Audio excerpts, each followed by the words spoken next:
This podcast is a member of the Voices of Wrestling Podcasting Network. Visit voicesofwrestling.com to hear the rest of our great podcasts, as well as show reviews, columns, opinions, and updates across the world of wrestling.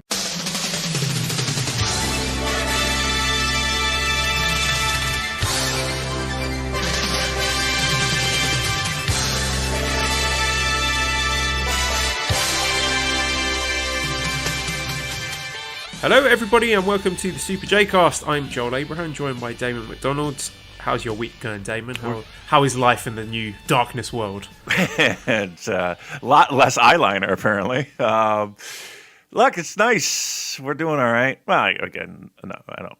What's nice at this point, right? What's nice at this point? You take little wins when you can, and I think so far so good, right? As best as we can. Best as we can manage here in the States with our, of course, our silly pandemic just blowing in the breeze around here. And, it's fun. It's always a joy. How about you over there? You just celebrate. I know we just talked 15 minutes about how we'd like to keep it low key, but anyway, I don't give a shit. Birthday boy Joel Abraham in the house. Yeah, 33 years young. As a low-key one, I usually keep it that way. Took Esther to the aquarium in Bangkok, in Siam Paragon, and then had some delicious tonkotsu ramen for lunch, one of my favourite foods. As you know, Damon, we enjoyed a bowl together before Wrestle Kingdom last year. And well, this week, Mali has taken Esther. They've gone back to Mali's hometown for the week, so I've got to stay here in Bangkok because I've still got to do my online teaching, the summer school thing, and I can't rely on the internet down there. That was my excuse anyway, so I've got the week to myself. Oh, nice. Look at this. Empty place. You got any plans? Any wild parties? Any shenanigans going on over there at the Abraham household? Yeah, I'm going to go down to Soy Cowboy and spend our entire savings on some sex workers. No, I'm not going to do that. I made a little itinerary, actually. It's just things that I've done before, but because I used to live here. I lived here between 2011 and 2013, so there's a lot of nostalgia for certain places. So, like, for example, yesterday I took a walk to the neighbourhood that I used to live in and went to the old street where I used to live and had some chicken noodle soup at this stall. And it's like exactly the same. Nothing's changed from like 10 years ago. It's the same lady. She recognised me, so she was talking to me. We were having a little conversation in my broken Thai, and it's just nice. You know, it wasn't that long ago, but it's nice to have that little experience where everything looks and sounds and tastes and smells the same as it did back then, and you have like just this little bubble of all these memories come flooding back to you. And I mean, the soup itself is great. It's just on point, good chicken broth, little peppery kick to it, bit garlic in there is really good. So just little things like that. Yeah, I love fun that. Times.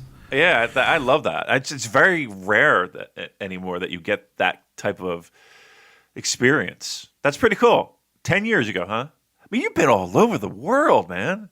Like I'm like we're talking about, Cheryl and I are talking about, like, we just want a house that we always wanted, and we're like, okay, are we ever going to do this? And for whatever reason, we've kind of gotten a little motivated to kind of explore that.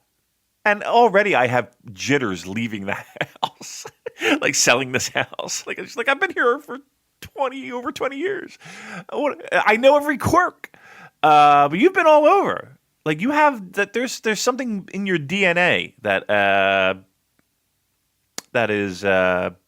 And a little bit of an explorer. I like that. I like that about you, Joel. Jealous of it. Thank you. I mean, sometimes it's taken a bit of a push to get there. Like, the reason we moved to Thailand in the first place. Like, I met Mali when we both lived in London, and her visa expired, so she went back to Thailand, and I realised if I wanted to continue the relationship, I'd have to follow her. So I thought, fuck it, why not? So it wasn't like a long-term plan or anything for me to go and live there, but I wanted to give it a shot, so that's how I ended up in Thailand. Love brought you together, and then took you across the ocean. That's the Joel Abraham story, brought to you by Hallmark. All right, so how we feeling? I know you are the temperature and the gauge of the voices of the intranet and internet and pro wrestling fandom throughout the world. What's the latest with how we're all feeling about one Evil being our IWGP Heavyweight Champion? Has temperature cooled, or are we still running around with our head cut off? Manabu had a question for us. He says, Naito versus Evil looks fine for the majority, but some people who hate the match are kind of loud and noisy. What do you guys think of that? Welcome to the internet. Yeah, it just, I don't know. I feel these things go in phases. There's always something that pops up every so often, even in the short time that we've been doing this podcast together, that is incredibly divisive, and everyone's arguing whether it's Kenny Omega and his reign, or Jay White becoming a big time player, and now it's Evil. It happens from time to time, and it tears the fandom apart. Never mind Bullet Club Civil Wars, it's the New Japan fandom Civil War right here. But in the end, we all love the product, right. So we're all going to be friends backing out at the end of the day. But this one, yeah, it's odd because it seems to me that the people who disliked it are getting weirdly personal about it. Like they seem to be like getting strangely offended that other people liked it. And like I said last week, if you hated it, if you thought the match was shit and you think Evil sucks as a champion, that's fine. I get it. I understand why people have said that. People have explained their reasons pretty clearly, and I hear them. I'm not dismissing that. I'm not saying you're stupid if you don't like it or whatever, but it's just the arguments are going in circles and circles and circles, and it's not getting anywhere. To me, it's draw your own line in the sand. Do you like Evil as champion or not? If you like it, great. Enjoy the next few months. If you don't like it, sit tight. He's probably not going to be champion for that long. I can't see him holding this belt for more than a few months, because historically, when we're looking at these heel reigns for champions in New Japan, they're pretty short. They're 0 defenses, or one defense, maybe 2. AJ Styles, he got a couple. Naito, when he first won the belt, that was with interference back in 2016. He only got 1 defense in. Jay White didn't get any defenses in. So they have historically been short transitional reigns that are used to elevate a person who's been previously an upper mid-carder to the top table. So don't worry, if you hate it, that's okay. I still love you. I'm not making a value judgment on you as a person because you dislike Takaki Watanabe as a wrestler. It's okay. It's okay to dislike him. But sit tight. It's not going to be like that forever if you hate him. I think people are really uncomfortable with change. And I think that's really a common denominator. When things shake and things rattle around in what they're comfortable with, it's uncomfortable for them. Look, I'm in that boat of I didn't think the match was anything special. I liked the stuff that surrounded the match in the sense of I like that rattling a little bit sometimes. I like that what did I just see moment. I think that helps make pro wrestling great. But I get it too, Joe. I mean, I get the fact that you got a guy who, if you're looking at a 2-year output of matches, you're not going to get that. Or let's put it this way: you haven't seen on a great scale that what people want to hang their hat on as being an IWGP Heavyweight Championship title match.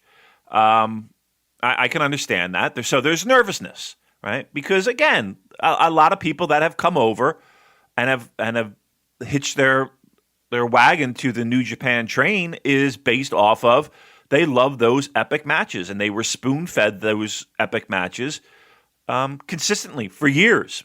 And now you got a guy who, again, wasn't booked as the strongest guy in the world. We sat here on the show and talked about it a trillion times about how they got to do something with the poor guy. He's just become the least interesting guy in that faction. Well, they did it. They did everything that kind of everybody wanted, except people now saying, "Whoa, you went too far." Whoa, hold on here. I wanted change, but I didn't expect this. I you're already seeing subtle changes in and not so subtle changes in the way that he's carrying himself and in his look. And those are again all things that we joked about, but had to be on the table for Evil to take the next level. And you're seeing that he looks so much more championship material, should we say, than he did 3-4 weeks ago. He feels like a different guy. He feels like a guy that's carrying himself differently. Now, again, he's in Bullet Club. He's got a new, heel sidekick, and a faction that's behind him.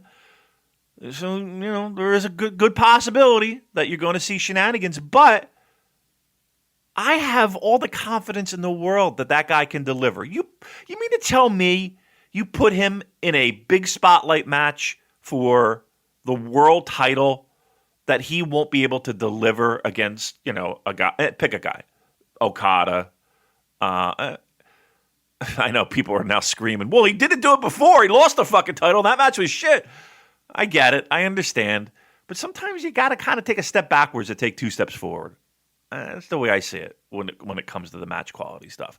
I don't have as many concerns. And it's weird because I agree with a lot of that thought process of, okay, you're taking a guy who hasn't really delivered. I like the matches. I'm there. I'm in your camp. But I guess maybe where I differ is that I'm already seeing the subtle changes and the not so subtle changes to make this guy, again, air quotes, championship material, whatever that means. And I think in the end, I think people are going to look back on it and be okay with this. He's got a match with Hiromu coming up. You don't think that match is going to be great? And again, I think Hiromu is going to be the bump machine and make it spectacular. But you mean to tell me people aren't excited about this? I think this is fantastic. And let's also, Joel, let's also put this in the folder of 2020 pandemic, right? We gotta get some interesting storylines and with the people that we have available. Half this roster's not here, and what are we gonna do? We had to do something. I'm okay with this, and I don't understand a lot of the continued outrage that I see when I hop on line. I just feel like sometimes people don't like change. And you saw it with Jay White. You definitely saw it with Jay White. And it feels very similar. Yeah, and I said on Twitter a few days ago that this idea of screwy finishes and interference and cheating and ref bumps, it's decades old. It's been in New Japan for as long as New Japan's existed. I mean, doing our classic watch-along has educated me on that I was able to see, they've been doing this stuff for a long time.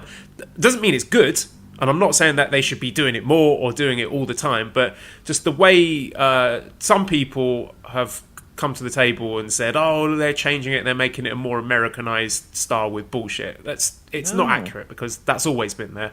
And again, I'm not saying it's good. I'm not saying I want more of it, but it's always been there. So just relax. I think the booking committee in New Japan has built up enough trust with me personally as a viewer that I think we're in good hands. I don't think we're going to be getting, like I said, a year's worth of main events that are all built around stomping people in the nuts and choking people with, garroting them at ringside and interference. I don't think that's the case. It's sort of sprinkled in there to keep things fresh. And I don't know, dare I say, if every single IWGP heavyweight title match was laid out exactly the same, with the same pacing and clean finishes, maybe that might get a bit stale after a while. So just throwing that out there as playing devil's advocate. I agree. I agree. I like the idea of a little bit of a shakeup. And yes, you are right. We've seen shenanigans throughout the history of this company. And when you can't do, and not only can't, if you don't want to do clean pinfalls all the way through, you got to get a little creative. And sometimes it's got to be a little bit of, horseplay that got you from point A to point B. That's pro wrestling, kids. We know that.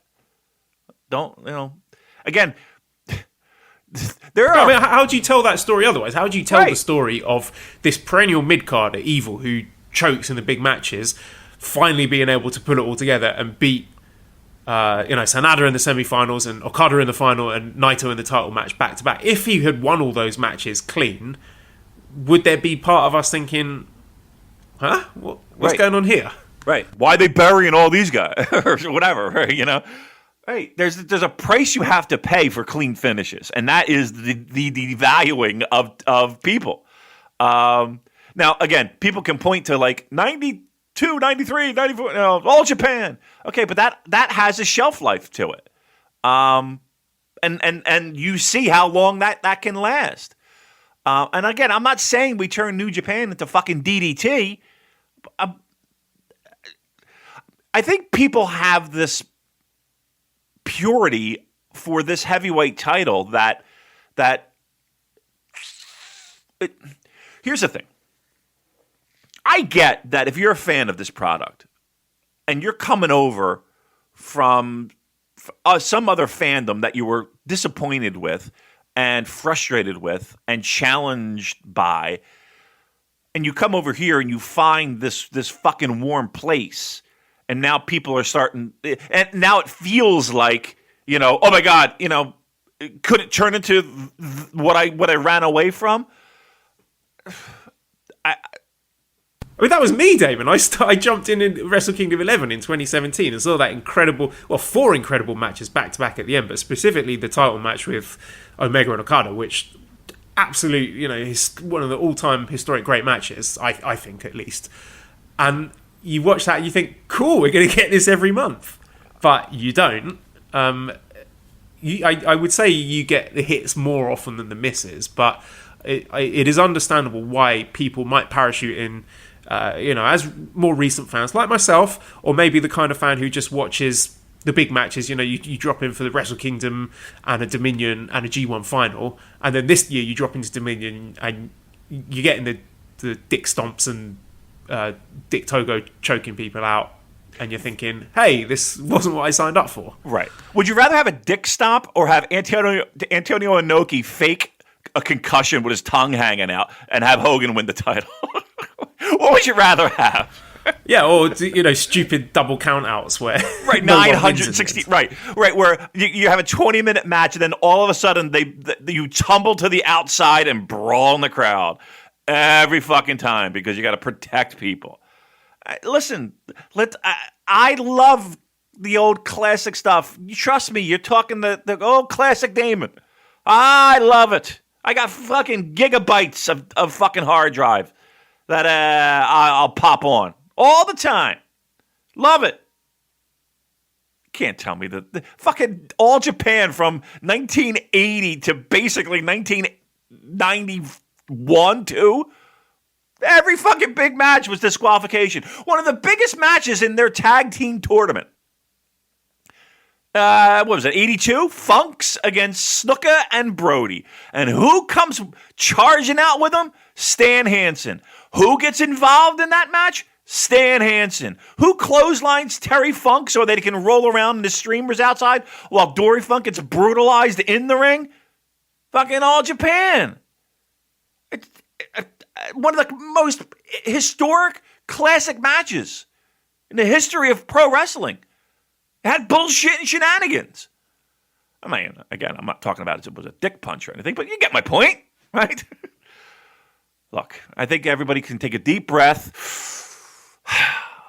We're already seeing good changes with Evil.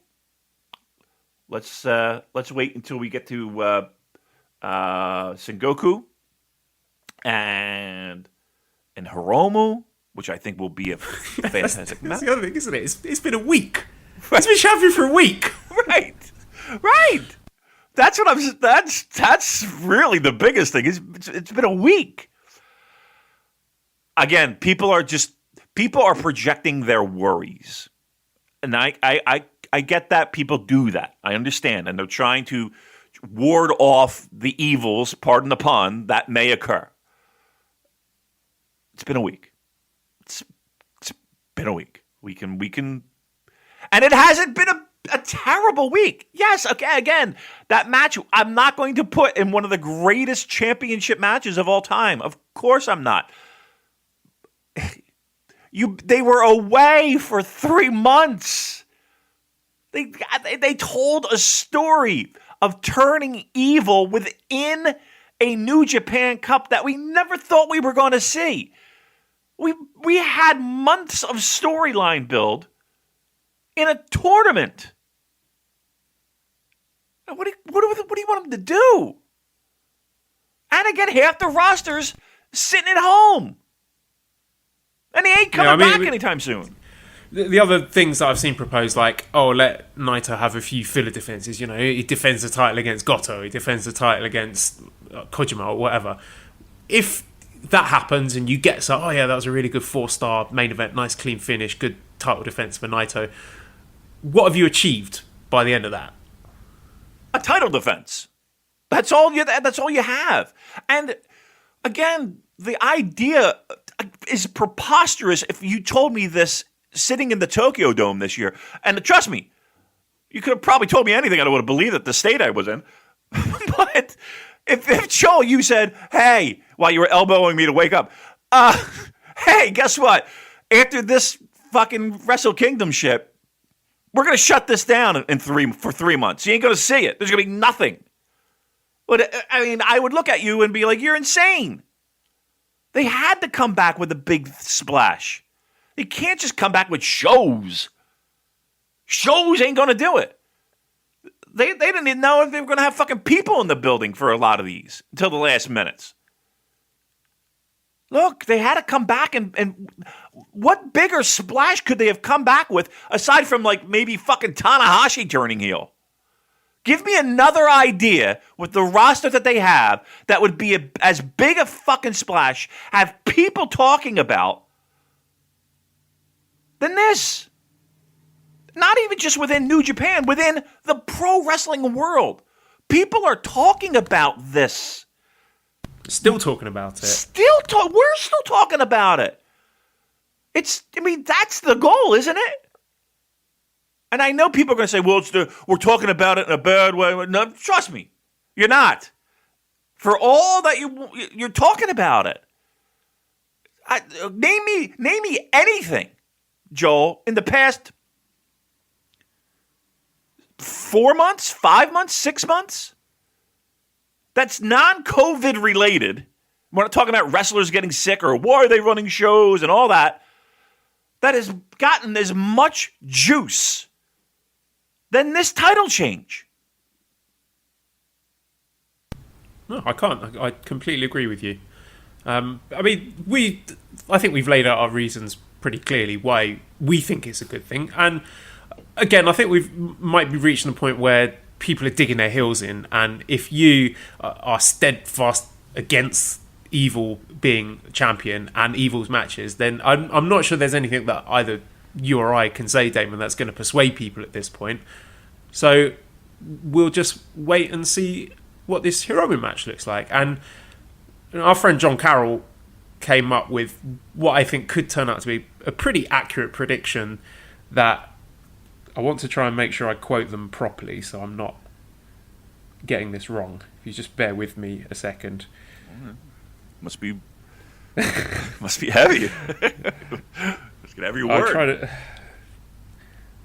Okay, I'm going to have to paraphrase what John said, but John said their prediction is that Hiromu versus Evil will be a really good, like 4.25 star match, but there'll be a dick stomp and Dick Togo choking Hiromu towards the end, and then people are going to shit on it because of that.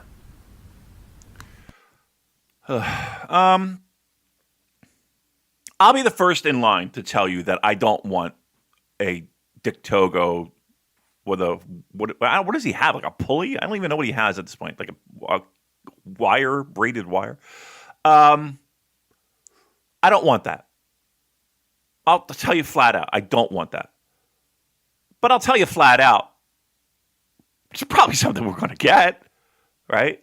That doesn't need to happen, though. I mean, I guess we're sort of jumping ahead to our preview of Sengoku Lord, but we might as well discuss it now. That I would say as an established heavyweight and now heavyweight champion, and admittedly Hiromu is the junior champion and he's gone through some notable heavyweights on his New Japan Cup run, but maybe Evil doesn't need to do that stuff against Hiromu. Maybe he could get the job done without having to do that. Whether or not that remains to be the case, we'll wait and see, but just throwing that possibility out there.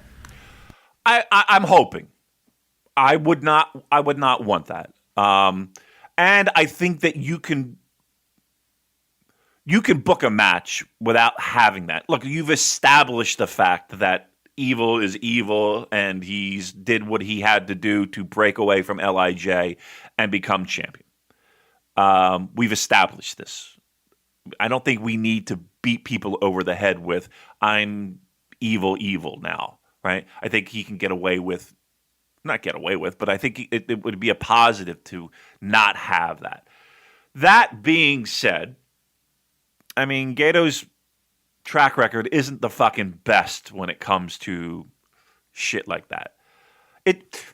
And Joel, I'm going to speak for me, and I'm going to speak for a lot of people. I'm going to take the liberty of doing that. I'm going to be your voice, complainers, because I'm right there with you to a large degree. It takes me out of a match. It really does. When you have a match that's building and really rocking and rolling, and then they do that, it really, like if I see Red Shoes go down, there is going to be a part, with his, he gets, the ref bump that we know is going to happen. See now, okay, now do you see their point a little bit clearer though, Joel? Yeah, but I like the way that is. I think they need to mix it up because they do with Jay White. Sometimes with Jay White matches, it's full of bullshit and Gedo interfering and brass knuckles and ref bumps, and I'm like, you fucking twat! Why are you doing that? I hate it. But then occasionally he'll just win the match clean, like Wrestle Kingdom 13, where he beat Okada clean as a whistle, and that is what I think makes it effective when you mix it up and keep people on their toes. And that is what I'm looking for with Evil. I'm looking for him to develop his own in-ring style. And as we saw during this New Japan Roads match yesterday, being more of a bully, being more of a twat. And, it's a new character. And it's going to take him time to find his feet with it. How long did it take Jay White when he made his first match against Tanahashi at the Tokyo Dome, Wrestle Kingdom 12? A lot of people were very critical of that match and critical of Jay White and the gimmick, but now he seems to be getting mostly praise from people. So again, Evil needs some time to work on that and to figure out his own in-ring style, his own layout to a match. But there's not really that much difference in Evil there's subtle changes. Just things to kind of help give him, again, we weren't looking for a foundation to be rebuilt. We were just looking for a new coat of paint. Again, I don't think they need to beat us over the head with, okay, he's Bullet Club, so he has to be... I would do anything for this match to be... Again, you want a little bit of shenanigans, it's Bullet Club, okay. I would do anything for this to be clean as a whistle. You know there's going to be interference in both ways. I hate saying that out loud, but you kind of do. You know LIJ is going to be involved in this in some fashion. And you know Bullet Club is going to be involved, specifically Togo. So I would love the shock of not having that. I think we all know it's happening. I can't. I would be shocked if there was none. And I don't know. I think people kind of. I feel people's pain on that. I'm not gonna lie. It does take me out of matches when there's a lot of that. I don't particularly like it. I prefer it not being there. When it's overkill, Joel. You know what I mean? When it's overkill. But yeah, let's I hear you. And Sorry, you still going? Because I was going to say, we're not here to tell people what they do and don't like, right, and what is objectively good or bad. But that is one of the things that has come out from a lot of the discourse of people saying things or criticisms about Evil and his matches or whatever as if they are like universal, verifiable truths. When it's not, it just comes down to preference. So if you don't like the run-ins in the interference, just say I don't like the run-ins in the interference. Not like this is going to be terrible for business and people are not reacting to him and they've rushed it, blah blah blah blah blah. Just say you don't like interference, you don't like Evil. Simple. Yeah, I mean it really comes down to it. I will go so far as to say I think Evil can deliver in big time matches. We've seen him do it. Right. So I don't get where that. I mean, well, I kind of see where it gets. Again, I think that match didn't deliver. It was everything that those people and me people don't like about those matches. It was top heavy in the interference and the onsets, and the match wasn't great. Blah blah blah blah blah. Everything else around it was pretty spectacular. All right. Look, I'm sure we're going to be talking more about it. I can't wait for this match to happen because it's either, in a way, I can't wait for it to happen, Joel, and in a way, I'm like, I'm dreading it because it's either going to justify people's positions, it's going to give people more armor and more firepower, or it's going to be one of those things where it's like, okay, we've removed that criticism from this decision. I'm kind of hoping it's that as opposed to. This is what I don't want. This I warned you guys. This is it. And I think we'll have a lot of that in about a week or so. All right, well, half an hour in, let's get into the news. So, bit of bad news to start with. Japan government has postponed indefinitely any plans to allow indoor sporting events to have more than 5,000 people in attendance. Now, that doesn't actually affect New Japan in the short term because they're not hitting that limit, but I was curious what that would mean for Wrestle Kingdom. I mean, obviously the situation is fluid, but you'd have to imagine that New Japan management are raising some eyebrows at the possibility of this affecting Wrestle Kingdom. Yeah. Isn't it weird that it was never announced? Again, I've said it on a few shows, but really we've never gotten that official announcement, and everybody, again, the 4th of January, we get it, but never was really announced. I would like to sit here and tell you that we know, or even that the company knows.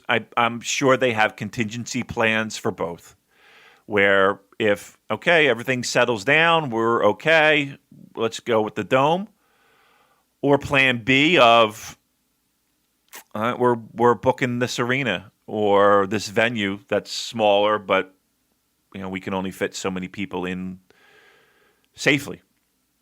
It's going to be weird. Listen. So we're already in weird mode, right? We've already reached that point. I know that there's going to be a ton of disappointment. I know people are already canceling trips. I can safely say that they're not going to allow anyone from the United States in Japan anytime soon. That's just, that is a pipe dream at this point. Except maybe Juice Robinson. Right. Yeah. Right. So, I know, that's disappointing.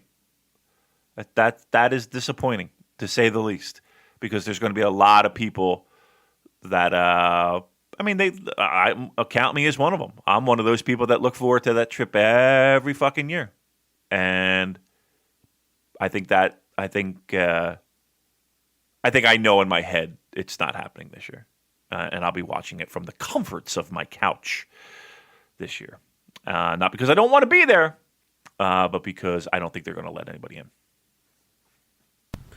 Yeah, so I guess it would depend on the COVID situation, the short answer. Okay. To everything in life as well. Mm-hmm. There was an interesting piece in Tokyo Sports with one Tetsuya Naito, and Manabu said he's going to translate it at some point. From what I understand, he was talking that he wants revenge against Evil, whether or not Evil is still champion. And Naito also says that if Hiromu is champion, then Naito will just win the G1 and face him for the title. So again, they're keeping on with this, sowing the seeds, leaving the breadcrumbs for, both these events. One, Naito getting his revenge against Evil, which historically he usually does. In pretty much all of his big feuds, he gets the last laugh, whether it's against Tanahashi or Jericho or Suzuki or Ibushi or Okada or Jay White. Naito is the one who ends up winning the rubber match. He wins the feud at the end of the day. So, yeah, revenge against Evil and a possible match against Hiromu being strongly hinted at in this article. I'll tell you what, and I know we'll talk a little bit more in depth about the Road 2 show, and I know just to pull back the curtain, we're probably going to weave in and out throughout and maybe not necessarily do match reviews on a show that was, a Road 2 show. Did it feel to you, and I know they're building toward a main event of Hiromu and Evil, and it makes sense to put a little bit more of a brighter spotlight. But boy, oh boy, did Naito take a backseat during that tag match. It felt like he was definitely in the shadows, so to speak, it was weird, but it was also one of those things where, Hiromu could really be the leader of this fucking faction. It really wouldn't be that much of a stretch.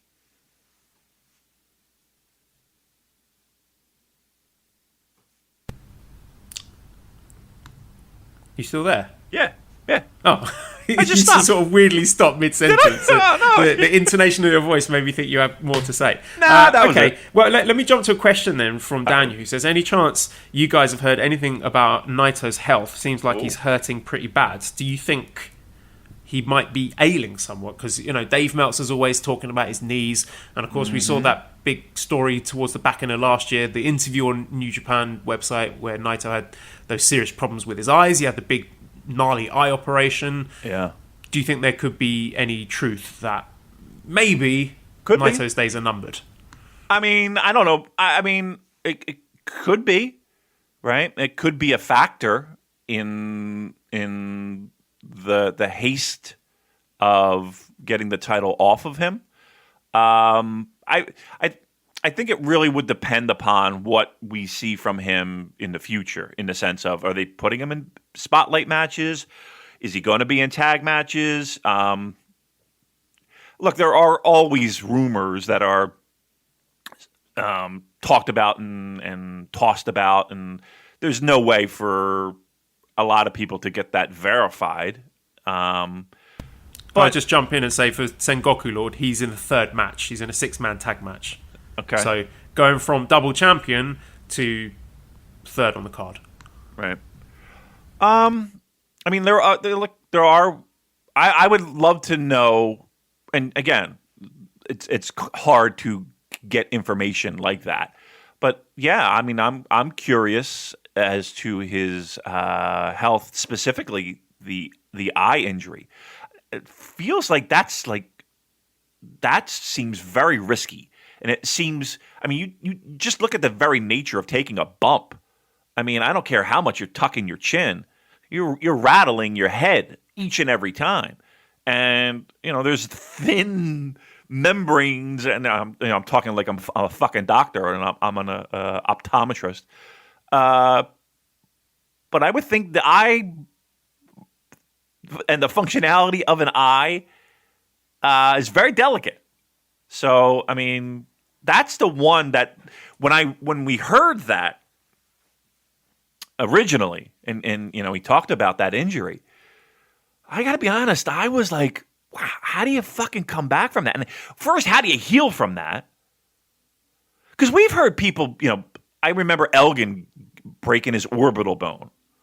And I'm like, okay, I mean, I guess that just heals with time, I guess. But even then, it's got to be pretty fragile. I mean, we're talking a fucking eyeball here. It's a squishy, gelatinous blob. How does that fucking heal again? I mean, I don't know. That was the one that had me weirded out. and it might just be like I just don't like eyeball things. It freaks me out. But yeah, I mean, again, anytime something like this happens, you do hear a lot of scuttlebutt and rumors. And trust me, we've heard plenty of them, and I think a lot that people have already heard. So it's not like I'm breaking new ground. But yeah, it is one of those things that I think it's fair to keep your eye on. Pardon the pun. That was a totally unintentional pun. But I think it's something people need to keep an eye on because, yeah, I mean, just for all the reasons I talked about. So what better way to go out than by passing the torch to Hiromu? So there you go. There's what you could look forward to in the future. Okay, other stuff I wanted to just quickly touch on. I say quickly, I've got thoughts on this. The Tamatonga podcast, Tama's Island. I've been listening to this, and it's a really interesting listen. So I listened to the previous 3 episodes. So episode 10, he's talking about the elite, and it's an odd one. It's like a strange mix of shoot and work where you're hoping that he's going to really speak his mind and bury the people that you think he wants to bury, but it never quite gets there, which is understandable because it's a business. He might be working with these people in the future, but he does talk about the difference in the vision of the Bullet Club, what his vision of the Bullet Club is, and what the elite's vision of the Bullet Club was, and how he felt that the elite guys were kind of taken off in a different direction, how he thought it was getting diluted with like Ring of Honor guys randomly joining with no consultation for the core members. And you get the feeling that Tam is very proud of being an original member of this group, but resents other people hitching their wagon to it for short-term gain. So that was episode 10. Episode 11, he's talking about Evil. And the most interesting thing for this was the fact that lots of people in the Bullet Club were sending him messages after he beat Okada, when he joined the Bullet Club, but not many, and this includes Jay White and Kenta, not many people congratulated him after he won the titles. So there's this maybe sense of disquiet that Evil was perhaps jumping the queue or whatever, and might be ruffling a few feathers within Bullet Club. And of course, there was Jay White's tweet to Gedo today saying, "Are you Evil's boy now?" So Anders had a question. He said, I listened to an early episode of the Super J-Cast today, and the big story at the time was the Bullet Club Civil War. Do you see this Evil LIJ story go a similar route? And I think, we could be looking at a possible Bullet Club Civil War because the faction is huge now. We've got Evil, Dick Togo, Gedo, Jado, Yujiro, Ishimori, Jay White, Kenta, Tamatonga, Tangaloa, El Phantasmo, Bad Luck Fale, Chase Owens, Hikuleo. So that's 14 wrestlers. And with Gallows and Anderson likely to return at some point, there's definitely, I think something's got to give there. And I hope it's more along the lines of like NWO Japan versus Team 2000 rather than the Elite versus Firing Squad thing in the back half of 2018, which, let's not forget, had zero payoff. There wasn't any decisive match at the end of it. It was the Elite tweeting from the boat that they're not the Bullet Club anymore, which was really disappointing. And in retrospect, based on that and what Tam said in his podcast, it felt like a bunch of guys who had no intention of staying with the company kind of going into business for themselves. Today I listened to episode 12. He's talking about Captain New Japan going to Bullet Club as Bone Soldier. Apparently that was Kenny Omega's idea. So they're just casually dropping that one in there. So what do you think of all that, Damon, about where Bullet Club is now? It's set up for it. You did lay it out there. You did forget one important member of Gino Gambino. I'm talking active wrestler. Is he an active wrestler? Is he still wrestling? I think the last time he was in the ring might have been for one of the rumbles at the Dome, like dark match rumbles. That's the last time I remember him in the ring. Or maybe did he wrestle on the Australian tours? I'm checking Cage Match now. Yeah. He's only 33, so his time's on his side. Let's see, matches. The scale's he's wrestled one match this year in March the 8th and lost a match to Jessica Troy. Okay. All right. Well, it's hard to call you an active wrestler with one, but again, I his commentary. Anywho, It is set up for it. That is a faction that is stuffed to the gills, and you will have people, if they left it as is, left out in the cold. That's for sure. Some talented people probably left out in the cold. Yeah, it makes sense. You got people that are, you got a whole crew of people that are sitting at home. I mean, if you look at the people who aren't there, they feel like, dare I say, bigger names than the people that are there. I mean, God, Jay White, Kenta, even Fale. It is right there. That seems like an easy one, doesn't it? And that could last quite a long time and have that payoff that you didn't have before. Seems like a no-brainer to me, Joel, doesn't it? It does, and I wonder if it might transition into something you've mentioned before. Infinity says, I'm intrigued by Damon saying last week that Jay White is bound for a babyface run. What kind of babyface do you picture Jay White? Teaming up with Juice and Finlay? ? So, do you think this possible Bullet Club Civil War done right could launch Jay White into a babyface run? And if so, what do you see babyface Jay White looking like? I think babyface Jay White isn't going to look all that much different in the beginning, anyway, to what you see right now. It's going to be faction against faction, and there's going to be sympathies played on both sides, where people can see the argument of, yeah, you know what, this faction fucked over the Jay White led faction, or vice versa, how they didn't support evil. I mean, you can go 1,000 different ways. But yeah, I don't think it's going to be, he's going to come out looking like fucking Carl Fredericks.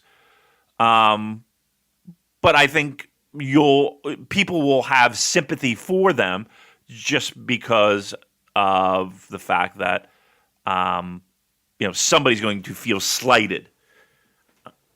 Again, I don't think it's going to be your Juice Robinsons or David Finlays where Jay White starts tagging up with. But again, you'll have, at least you'll have a reason to see why you would have sympathy for a Jay White, whether that's a beat down, whether that's a turn of some kind, whatever that looks like. I don't think it's going to be a massive dynamic change in Jay White. I think subtly you'll get there, but eventually, yeah, I think Jay White is going to be a top babyface for New Japan in years to come. And here's just some random little factoids. Who stopped Jay White from making the G1 finals in 2018? COVID-19. It was your boy Evil. So you got a bit of history there. So just throwing that out there. Shingo Star says, if new Bullet Club teammates Yujiro and Togo teamed up, would they be referred to as the Tokyo Pimps Dick to Go? So something you might be able to look forward to if they all run that route. So that's so stupid. I love it. Okay, more podcast talk. There was a very hyped Talking Shop podcast episode with Carl Anderson, Doc Gallows, and Rocky Romero. Don't know if you listened to this one, Damon, but they went for 2 hours talking about their time in WWE and Saudi Arabia and negotiations with New Japan, their time in New Japan before, their talks with AEW and Impact. And it's really interesting, so I would recommend people checking it out. And just little tidbits I found interesting, just like when they were in a tag match in New Japan, they were told exactly who is pinning whom. Whereas in WWE, they don't get told that. They're just like, okay, this team's beating this team, and then the wrestlers are left to figure it out themselves. And they did get an offer last year from New Japan Pro Wrestling, and New Japan wanted them to be exclusive, but couldn't meet their price. So eventually New Japan agreed to offer them a deal, but they were going to let them work AEW. And within New Japan, the plan was for Carl Anderson to attack Jon Moxley at Sumo Hall and then build up that feud to a match at the Tokyo Dome where Luke Gallows would help Carl Anderson beat Jon Moxley for the title. So that was something we missed out on account of the COVID situation. And, I'm glad I drank. Or was it the fact that they re-sign with WWE. I'm a little fuzzy on the timeline, but again, just one of the major points here is the fact that these big money WWE offers, and you to turn that down, you really have to bet on yourself to make that jump to go to somewhere like an AEW or a New Japan, because they will keep dropping bigger and bigger numbers until you re-sign with them. So that ended up making Anderson and Gallows upset a lot of people, including the Bucks, and maybe it was Kenny, maybe it was Cody, but yeah, they definitely let quite a few people down in their decision to extend their contracts with WWE. So there you go. Definitely worth a listen with Anderson and Gallows. I mean, with that being said, what kind of deal do you think they got with Impact? What? I mean, aside from having the flexibility of working less dates for sure, if you're working Impact, and being able to work somewhat of a New Japan schedule, I don't think Impact is going to stop them from doing that. Like, you would, because I guess my point is this: you would have expected, and at least I expected, them to be either AEW bound or a combination of, or New Japan bound, or a combination of you work in the States and for AEW and you work Japan dates. What do you think Impact brought to the table that had them sign there? Or do you think it was AEW being more, we're gonna pass? Yeah, I think it was that. I think, well, one, they've been fired by WWE, so it's not as if they're in a beggars can't be choosers sort of situation, isn't it?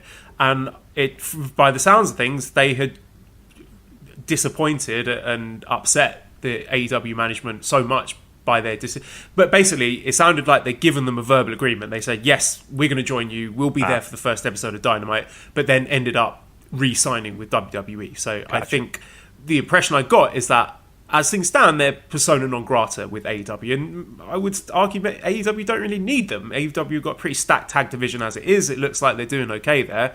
So it looked like it was Impact or nothing at the moment. Right. Okay. All right. That makes sense. Yeah. That one. I mean, what are your feelings on that? I mean, is that just because it looks like Impact signed up? But I mean, anybody who had a contract with WWE and was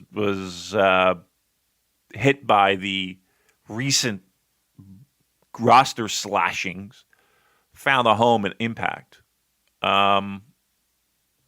Do you think it's a good deal for? I mean, I guess it is what it is. I mean, it probably is the loan. Do you think they could have just done indies and just walk that line?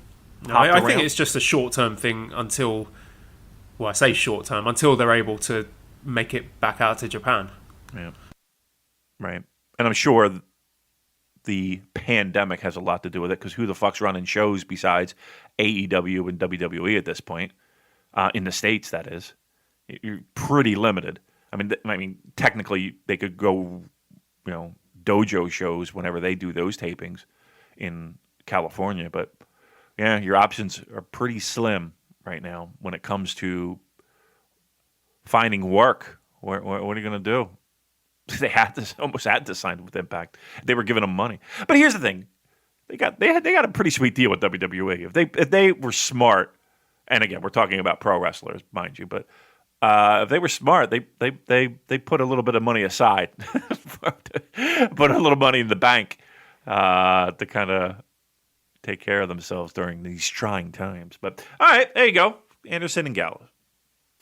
And Andrew asked, do you think the 7 Summer Struggle Korakuen shows will be used for anything more interesting than a bunch of tag matches to build for whatever large event is to follow? So this has been an interesting one, this Summer Struggle tour, because just looking at the dates now on the schedule page for New Japan, we got starting July 26th, Korakuen, 27th, Korakuen, 29th, Shizuoka, 31st, Korakuen, August 6th, Korakuen, 7th, Korakuen, 8th, Korakuen, 9th, Korakuen, 11th, Osaka, that's Edion Arena 2, August 12th in Ehime 13th also in Ehime, and then the tour finishes on August the 16th in Shizuoka. So that's a lot of shows. Now, from what I understand, only 7 of those are going to be televised. Those are the Korakuen shows. So that's 7 out of 11 shows. And the final night of that show is in a 1,300 capacity venue, which means you're probably looking at sort of 300 to 400 odd people in there. So I don't see that as being, there's been some speculation that they might run a tournament. I don't know if you want to have a tournament final where you've only got 300 people in the building. And also, some people say, maybe it's Best of the Super Juniors, maybe it's World Tag League. If it is either of those things, I think they will be marketed as such. I don't see why you would be marketing it as Summer Struggle and then be like, actually, it's Best of the Super Juniors. If it's going to be Best of the Super Juniors, you call it Best of the Super Juniors. So I don't really know what to make of this. I mean, maybe it's going to be a tournament for the Intercontinental title, or something. Maybe Evil drops it. But then we've just had a single elimination tournament. Maybe I honestly don't know. It could just be making use of Korakuen Hall. Maybe it's just a sort of logistics test run for the G1. So, what's your feelings on this Summer Struggle tour? I tell you what, the thing that sticks out like a sore thumb are those Korakuen dates. I mean, it's back to back to back to back. I mean, they're doing Thursday the 6th, Friday the 7th, Saturday the 8th, and then Sunday the 9th. That's a lot of shows. And again,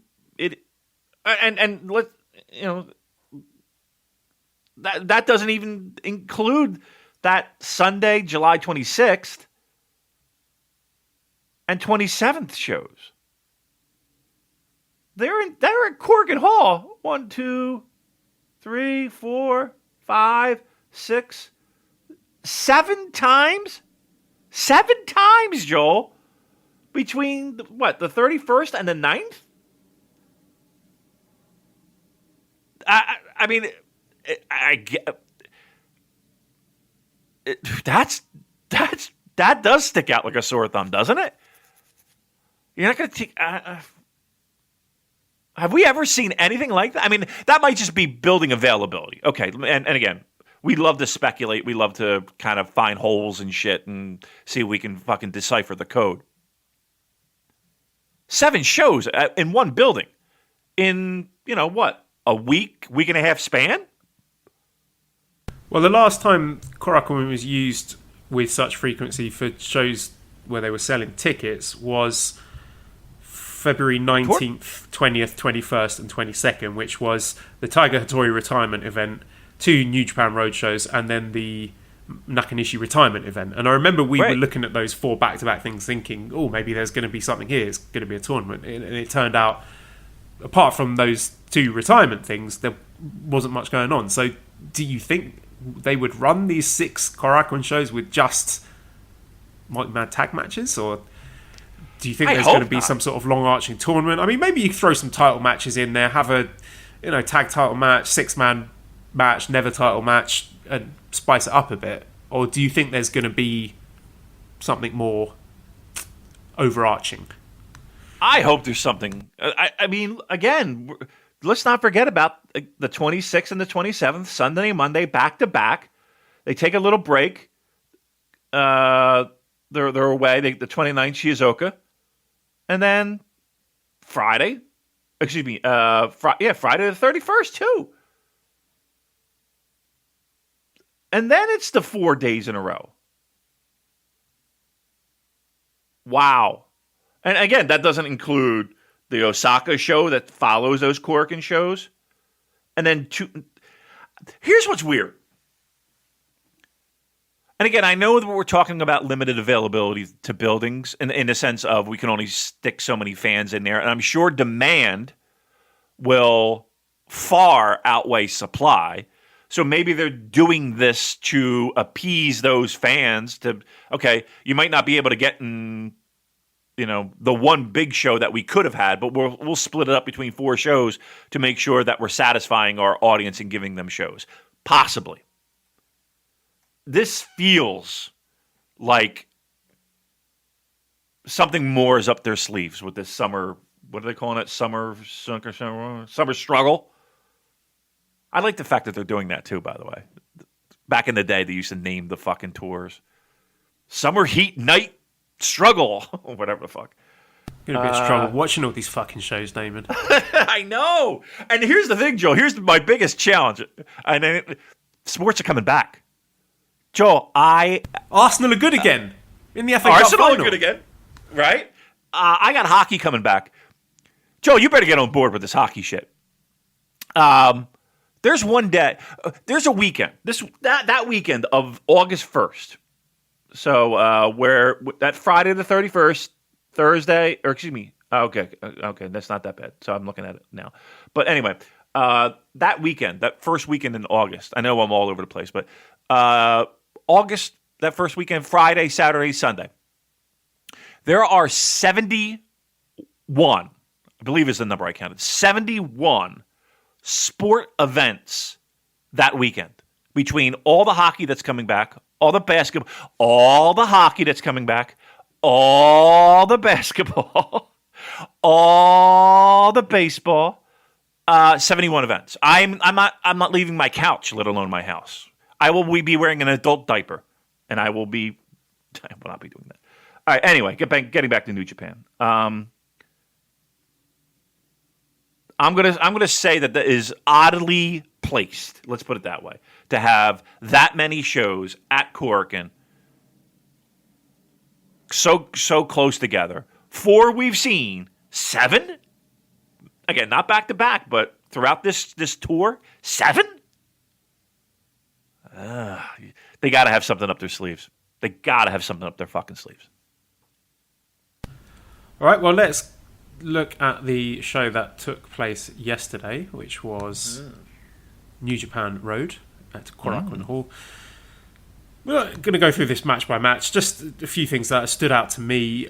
I thought a really great opener between Tenkoji and Uemura and Tsuji. And Tenkoji gave those two guys a lot, Uemura and Tsuji, who always look impressive to me. And we had a question from Webhead1584 who said, I really like the young lions Yota Tsuji and Yuya Uemura. They make a good team. Yuya has a really good look as well. How far can they go? And do you see Yuya as a junior or a heavy when they move up? Also, do you think it's time that young lions or future lions started venturing off on their own and not be a part of any factions? So, Damon, I don't know if you had any strong feelings on the match. If not, what do you think of Tsuji and Uemura?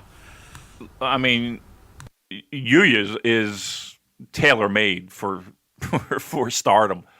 And I don't mean the women's promotion, Joe. I mean superstardom.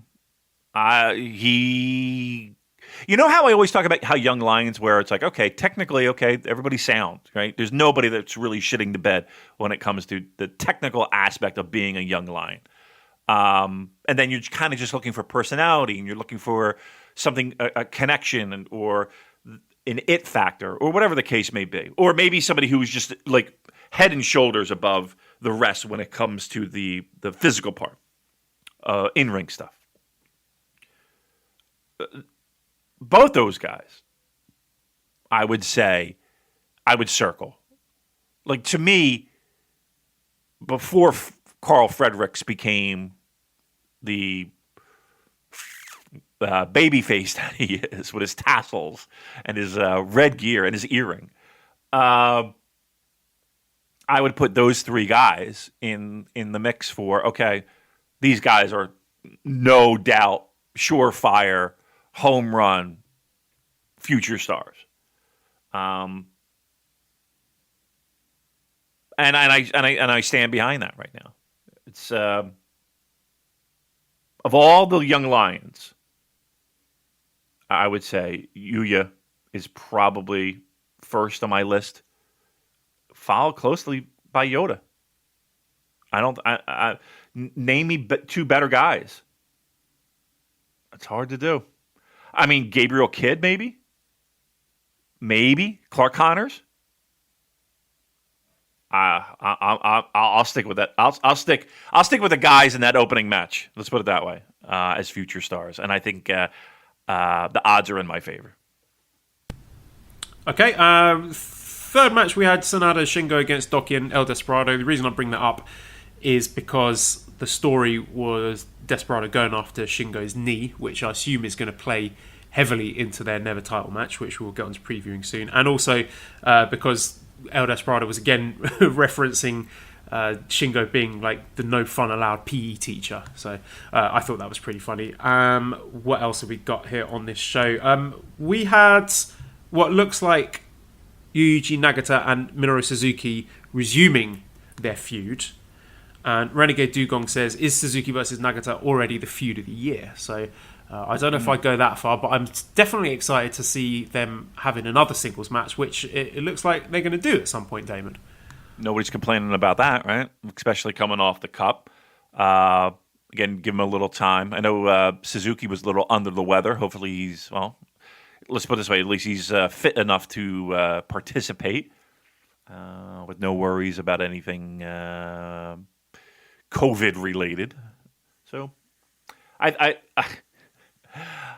I'm always amazed that we're talking 50-year-old plus gentlemen getting in there and doing what they're able to do. I don't think anybody's complaining to see a singles match again from these two. Nobody is. Sticking with this match, Damien, you texted me at what was my time, 7:40 in the morning, and I quote, "Master Wato is a fucking geek." So I imagine you had some thoughts on this match, did you? Oh, he's officially in geek status. Let me ask you this. Oh, name me another debut where, okay, not only are you eating a pinfall, you're eating the pinfall. And here's the thing. In that match, okay, who else is going to eat that pinfall? Is it going to be, I don't know, Kota? Is it going to be Kanemaru? I mean, he's got to be built up for a match, right? He can't be taking falls. Could Taichi or Zack technically take the fall? You just gave him the fucking titles. So I guess my point is that if he's the guy that you're going to stick with taking the fall, why have him in there at all?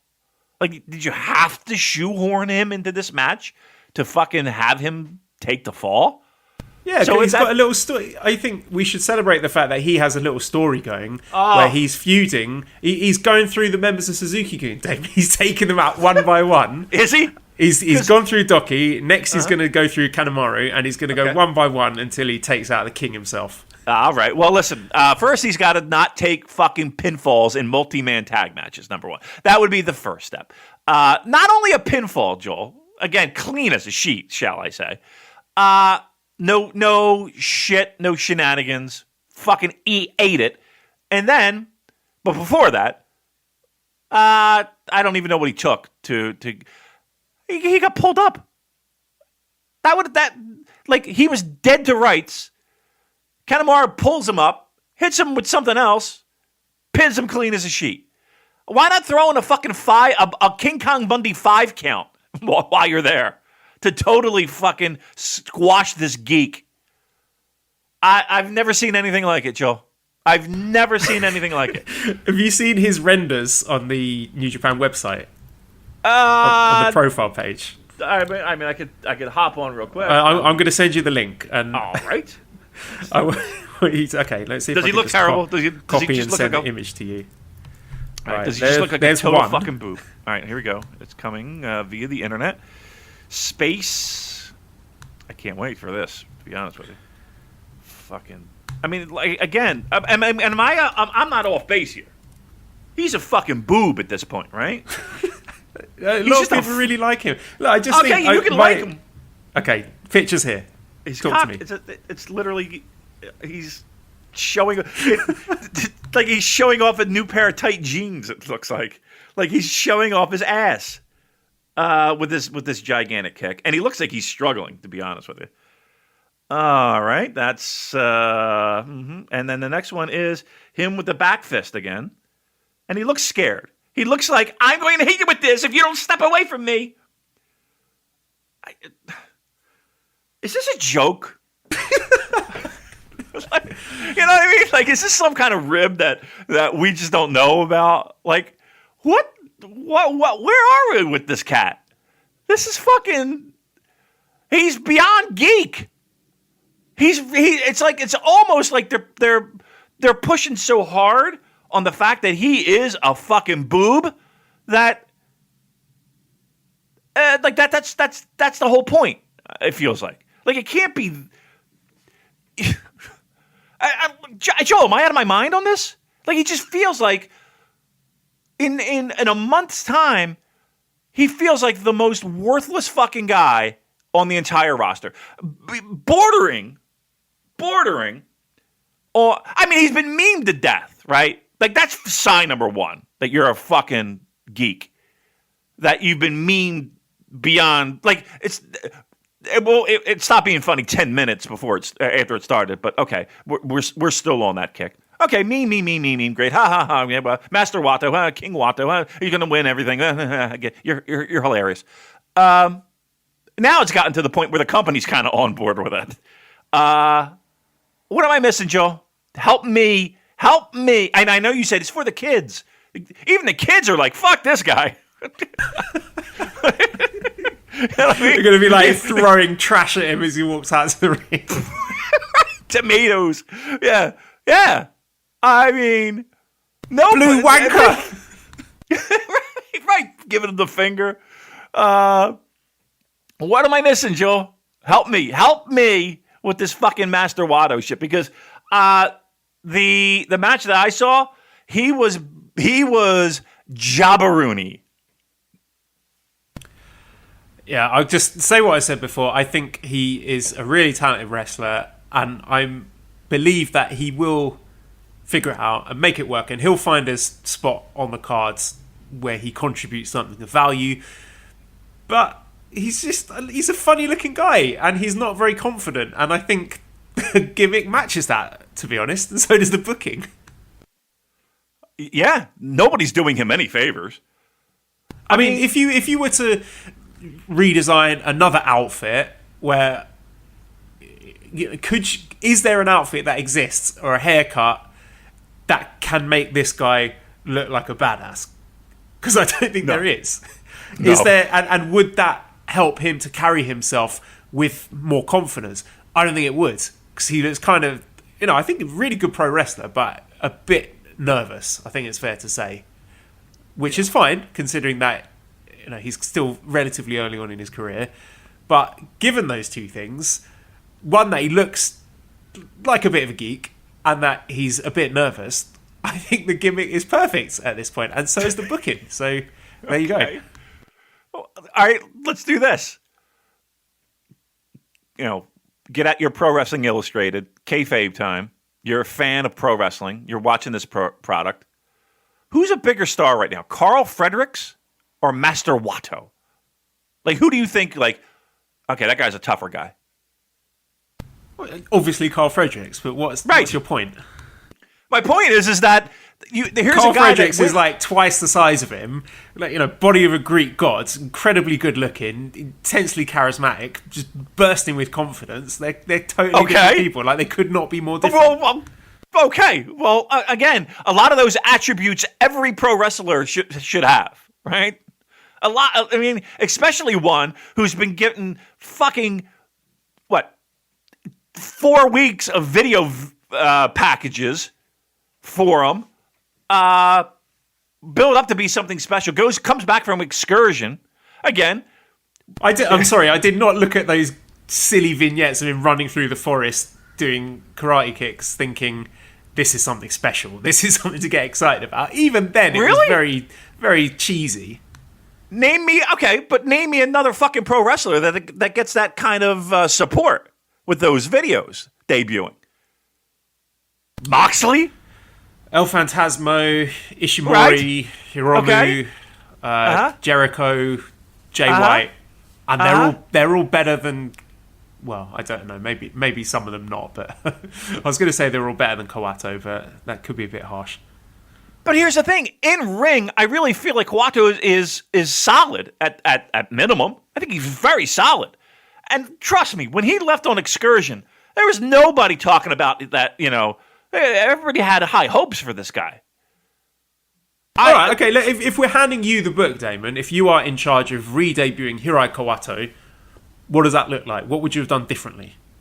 Considering, then this guy turns up, this fellow with the lazy eye and the chubby face, looking really nervous. Like, right, Damon, make this guy into a star. What are we doing? What's the plan? You have to establish the fact that he is a force to be reckoned with, at the very least. Joe, his debut. The guy rolls out in his blue hair. Okay, blue hair, whatever. I don't mind the blue hair. Blue hair's fine. Fucking Marge Simpson. That's fine. But he comes out, cuts this promo. All right, great. And gets attacked by Doki. The meme of all memes. Gets laid the fuck out by a guy who, by all practical purposes, is on the New Japan roster, is bottom of the barrel. Bottom of the barrel. Gets laid out. Okay. Match happens. Great. He gets the win. It wasn't a dominant performance, but okay. It was a win nonetheless. A little bit of give and take. Next fucking thing this guy's in, he's eating a fall. Eating a fall. Oh, we forgot about Tenzan having to come out and give him a rub, right? Because he needs somebody to show that, okay, he's give him some cheers. Yeah, look, I'm not arguing with you that the presentation has made him look like a geek. I'm saying, with his attributes, what do you think they should be doing with him? I mean, he's definitely a junior, right? I mean, we've established that.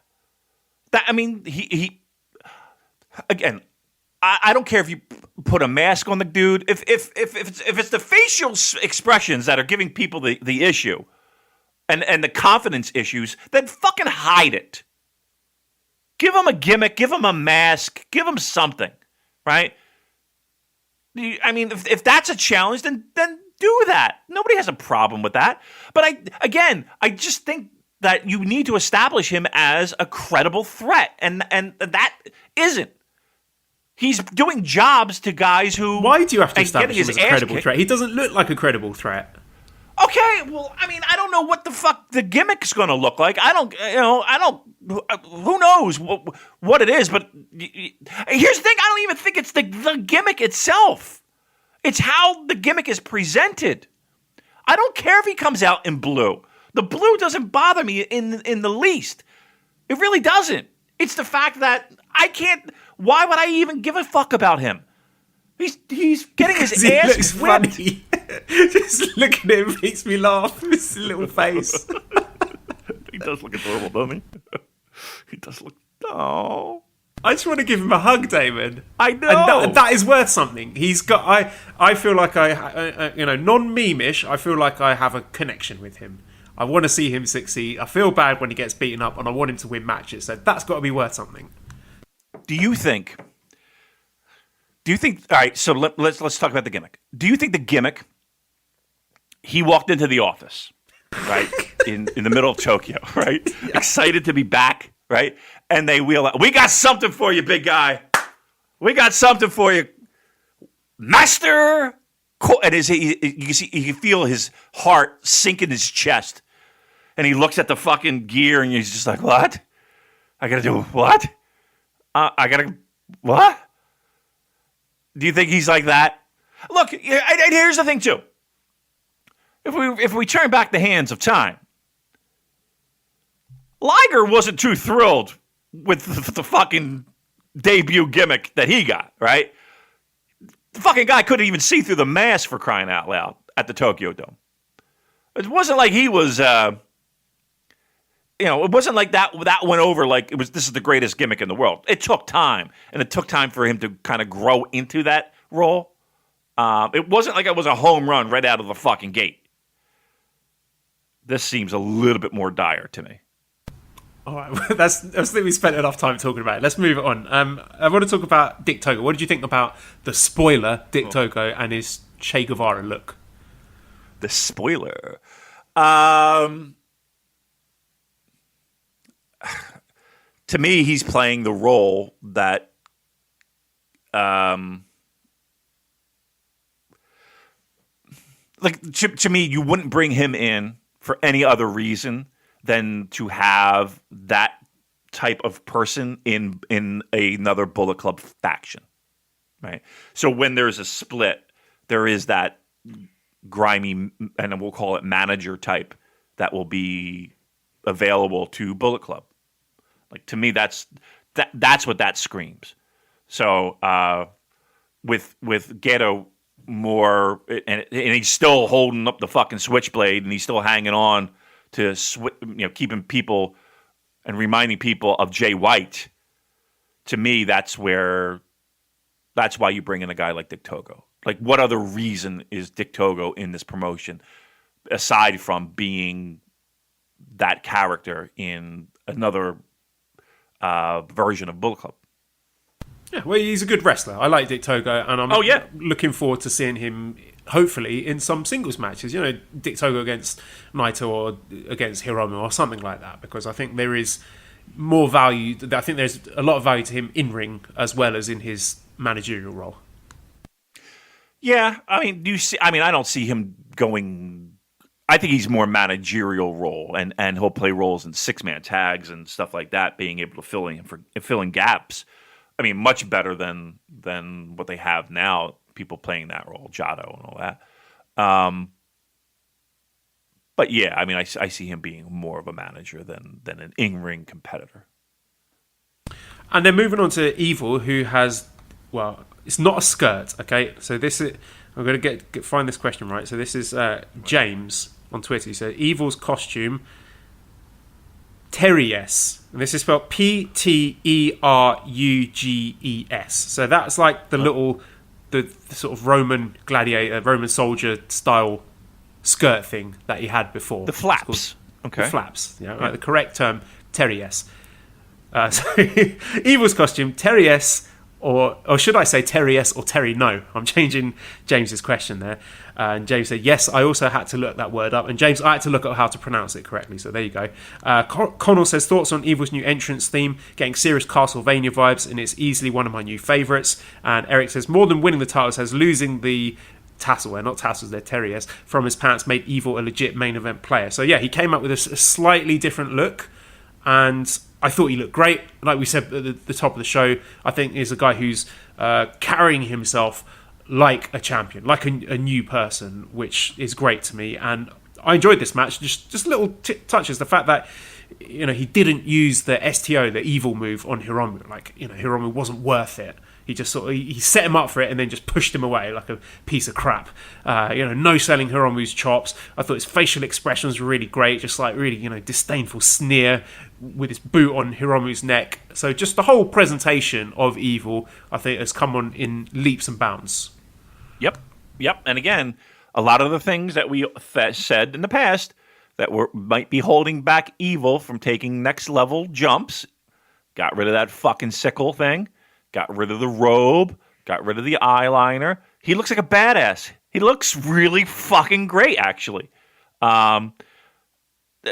Just the weird, subtle things like not having the hair in a ponytail, right? And having it long and covering his face in certain spots. The new kind of shoulder patty, but yet still keeping Evil aesthetic gear.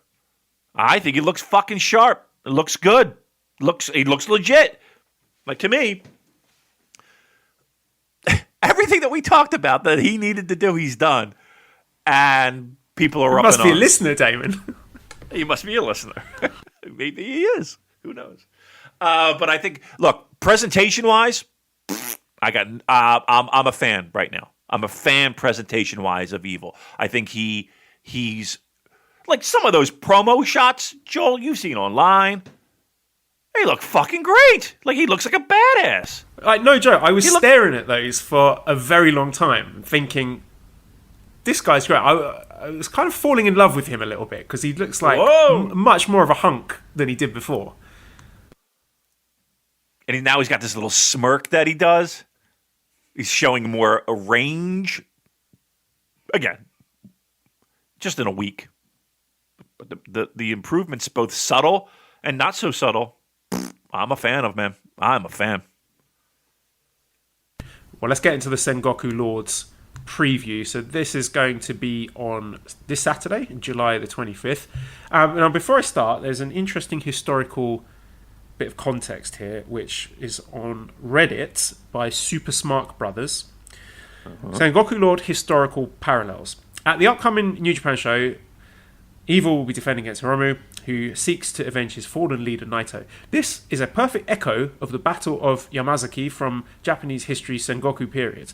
At the height of his power, when he was closer than ever to uniting Japan, Nobunaga Oda was betrayed by one of his closest vassals, Mitsuhide Akechi. After Oda's death, another of his loyal generals, Hideyoshi Toyotomi, rushed to avenge his death and brought an end to the short reign of the usurper Akechi. This short 13-day rule as shogun is known as Mikatenka, which translates to short-lived reign. Evil won the titles on July the 12th and will defend them 13 days later at Sengoku Lord on July the 25th. Will history repeat itself? Will Hideyoshi/Hiromu avenge their fallen masters, Nobunaga/Naito, by defeating Mitsuhide/Evil? Or will Bullet Club's new leader learn from the short-lived shogun and surpass his legacy of failure? What do you think about that, Damon? How great is that? God damn. Great job by that person. That's some fucking history right there. Look, you're not getting that on any other podcast. I don't hear Joe Lanza giving me fucking Japanese history. Right? Fuck. That's good. That is pretty weird how the dates line up and the numbers line up. I mean, it could. I mean, in all probabilities, it's coincidental, but maybe it's not. That's pretty good shit, though. Man, people are just so. How do people come up with this shit? I feel like I spend 18 hours awake just staring at a fucking wall. I feel like there are a lot of smart people in the world. I don't feel like I'm one of them sometimes. When people do shit like that. I didn't intend for this to send you into a spiral of self-loathing, Damon. Wow, that's a cool historical fact. I don't think it's going to mean anything in the context of this show, but yeah, good job that person. But it's just taken an unexpected and dark direction there. Yeah, like fuck me. I got to fucking read a book or two.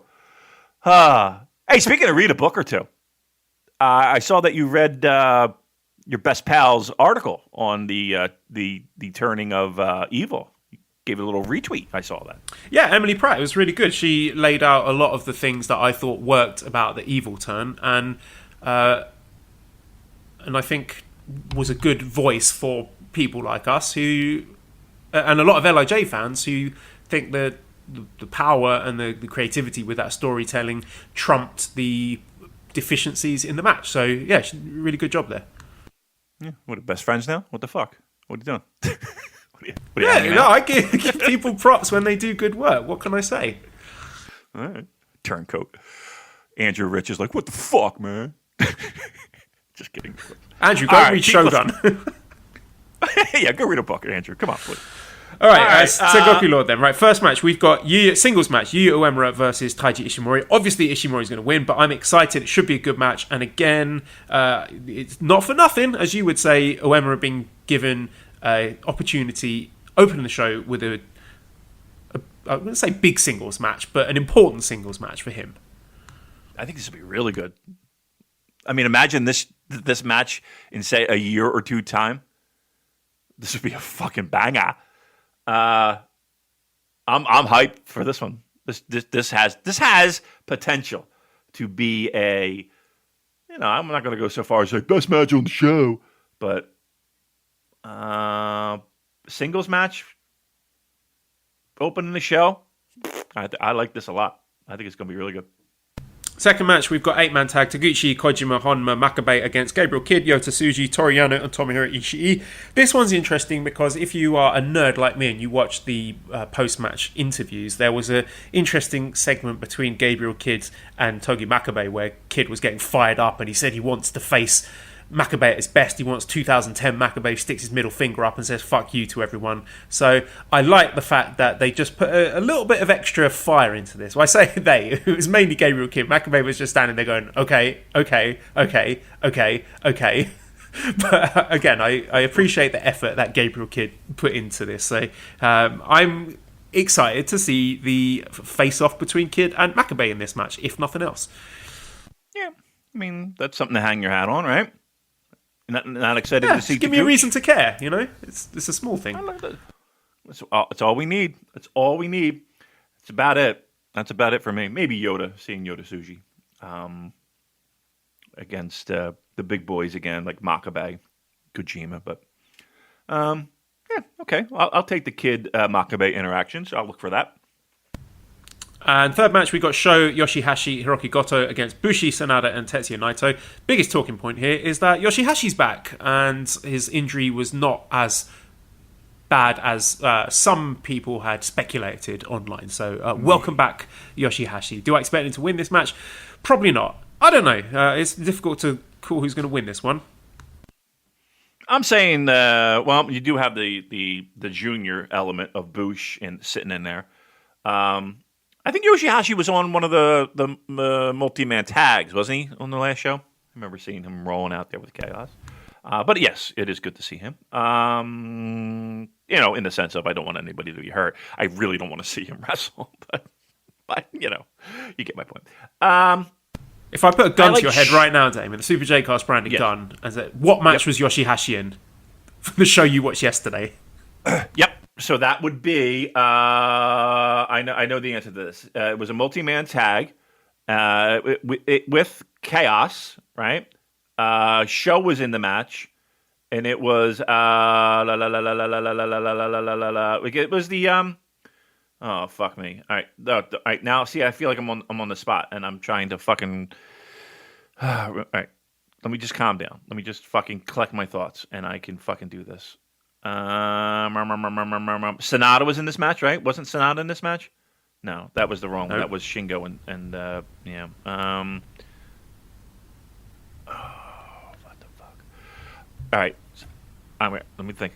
Yoshihashi, Sho.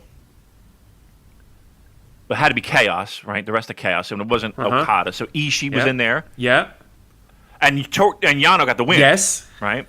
Against Taguchi, because I remember him doing his fucking shoulder shrug Yano thing.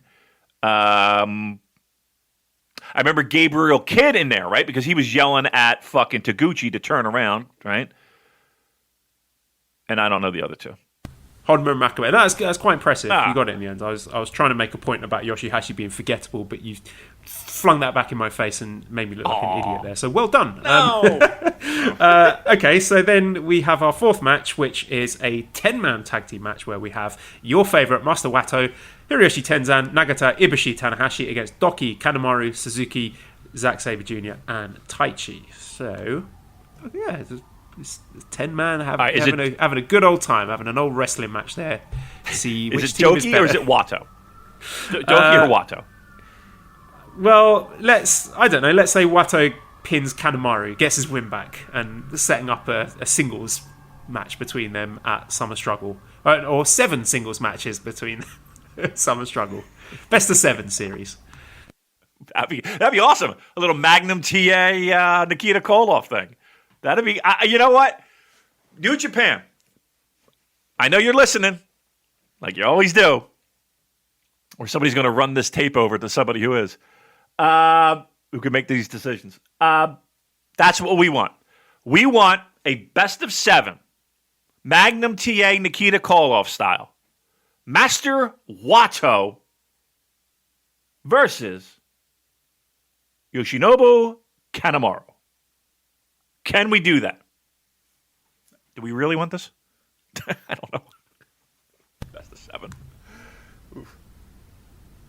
Next match, fifth match, we've got a special singles match with Kazuchika Okada against Yujiro Takahashi. And yeah, I was going to mention from yesterday's show, kayfabe-wise, I'm not sure the team of Gedo and Yujiro should be lasting 11 minutes and 47 seconds against the team of Okada and Goto, but there you go. I've always been a defender of Yujiro, and I've always said that he is a guy who, when he gets a tap on the shoulder, he can put in a good match. He usually has one really good singles match per year. He didn't have that in the New Japan Cup. Do you think he has it here? And do you think it's a mistake for him to be elevated to this level? It's weird, isn't it? To see Okada in the 5th match against Yujiro, a guy who, at best is in a 6-man tag scramble on a Wrestle Kingdom show. It's an odd pairing, isn't it? And look, you got to make. To me, let me ask you this: we talked about Naito, and again, possibility of him being a little bit more banged up than we're led to believe. How about Okada? Do you think he's hurt? Do you think he's struggling in some way? Do you think there's something up? He just seems off, doesn't he? Yeah, I said during the New Japan Cup, he's either doing it deliberately or maybe he is banged up, that his matches have got noticeably slower. Yeah. Like, again, if you were going to put people in buckets and who, the people who 3 months off, 4 months off helped, and the people where it didn't really feel like that was the case. And again, we know nothing. Nobody's told us anything. This is not on the street or a pastrami sandwich or anything like that. This is not Suede, by the way, who did get their concert moved, by the way. So here's another thing. Have they officially announced anything for that date for London, New Japan? No, I would think you can't do that now. October? The UK has got the 3rd highest number of COVID cases. If you think that's going to be gone by October, then you're fooling yourself. Right. That's what I'm saying. And the idea of having people travel there, I don't know. That's. I mean, again, that was the same date as Suede, and Suede has been postponed until next year. So. But it still counts in the Super J-Cast was right folder, even if it's cancelled. Oh, absolutely right. I mean, we were fucking home run dead on that. So, ha ha ha ha ha ha. I don't know what the fuck that meant. All right, so yeah, Okada, Yujiro, Takahashi is not something that I'm particularly excited for. It does seem weird. Okada being hurt.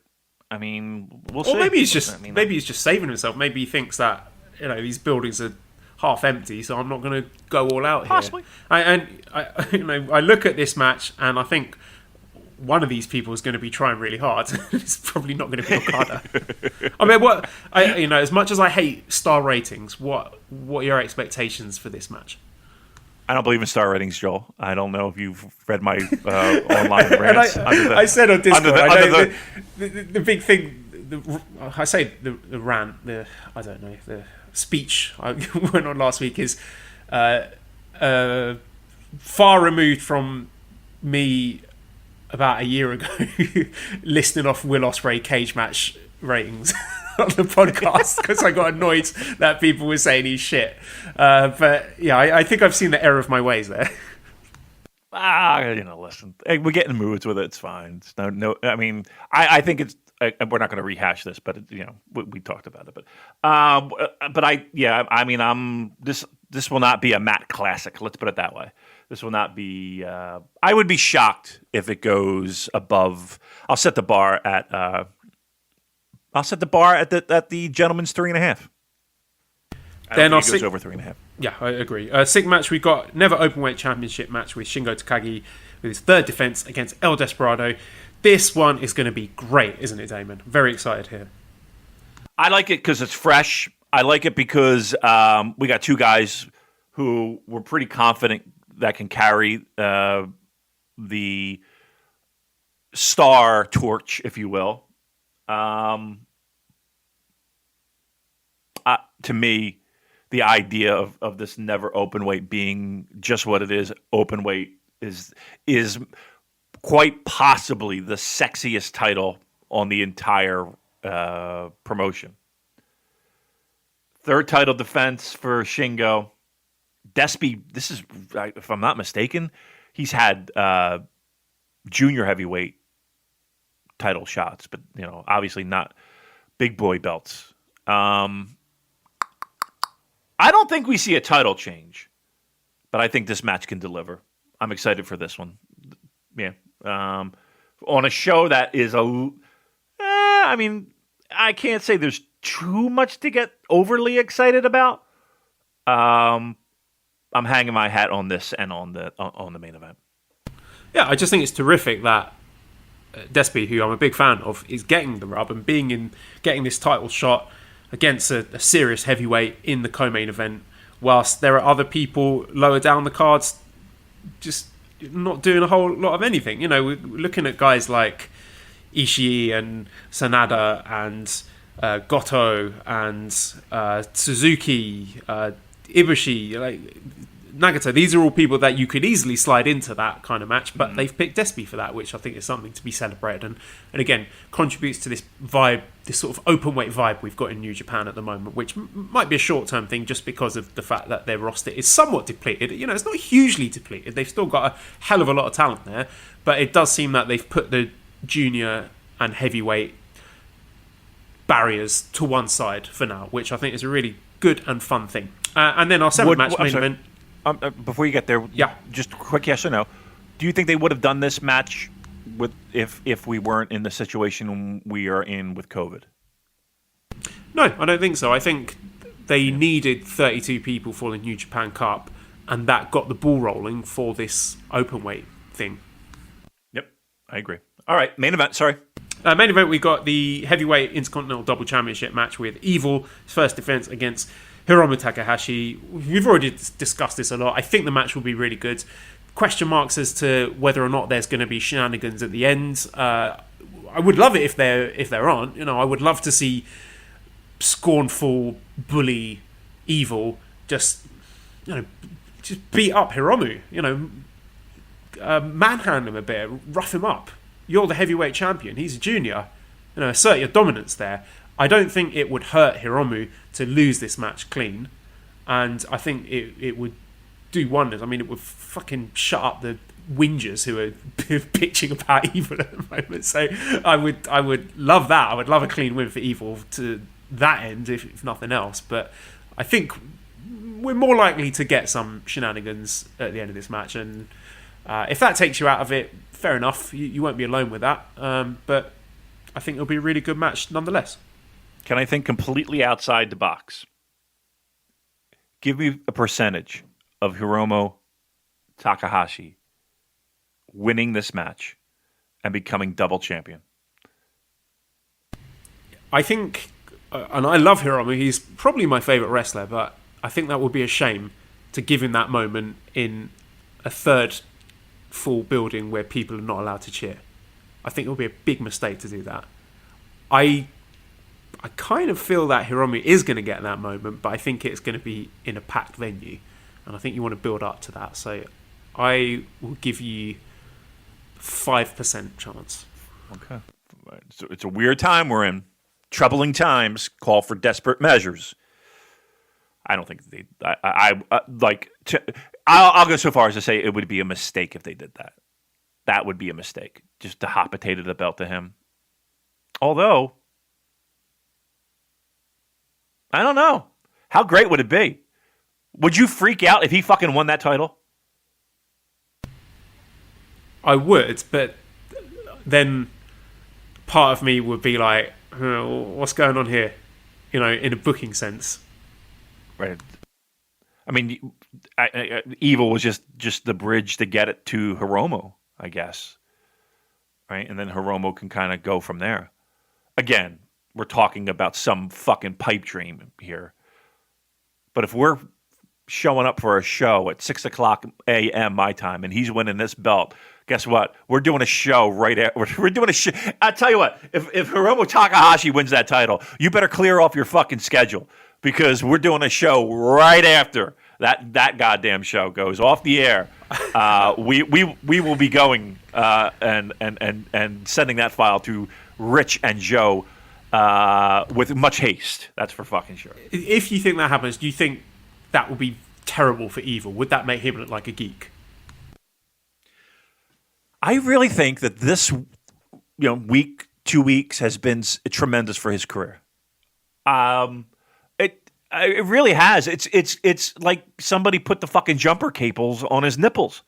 Like he's shocked into a good spot. No, I don't. I don't think it would. Look, I'm talking myself into something that I know the likelihood of happening is low. But I saw some crazy shit last month, a few weeks ago, that I never thought I would say, and I never thought I would be on a Super J-Cast talking about Evil being the IWGP Heavyweight Champion. Stranger things have fucking happened. The most popular guy in this fucking promotion right now, hands down, is Hiromu. Again, I think that's something you want to save. You want to build up to that. Come on, Joel. I'm trying to fucking sell it. Come on. I'm trying to get people hyped for a show. Well, it could happen. I think like I said, I think there is a strong possibility that he will end up champion one day. I don't think it's going to be this Saturday, but you have sown the seeds of doubt in my mind. And especially with that interview in Tokyo Sports with Naito saying if Hiromu's champion, he's going to win the G1 and challenge him. Uh-huh. Who knows? In this crazy world, who can say with any real confidence what is going to happen? I saw somebody post online that they love it when I get them hyped up to fucking for wrestling stuff. Well, guess what? I did my job right there. That's called being a pro. Got you hyped. I got you hyped for fucking Sengoku Lord. Sengoku Lord. I got you fucking hyped. Right? You're going into this show. You're going to turn on that show and be like, all right, I know who's going to win, but let's see what. Nah. I put that little seed in everybody's fucking head. IWGP Heavyweight Champion. That batshit fucking Hiromu. Look at this. They should pay me. New Japan. I was going to say, have you received your check in the mail yet? Dude, a terrific job. I certainly haven't. Or the $8 I get every month from fucking t-shirts. Japanese Retro Game Center says, is this the best Sengoku Lord ever? Sure. I'll tell you what, it's one that we never thought we would see. Let's put it that way. Okay, right. We've been going quite long here. Damon, talk to me about Lions Break Collision. Oh, yeah. We still got to talk about that.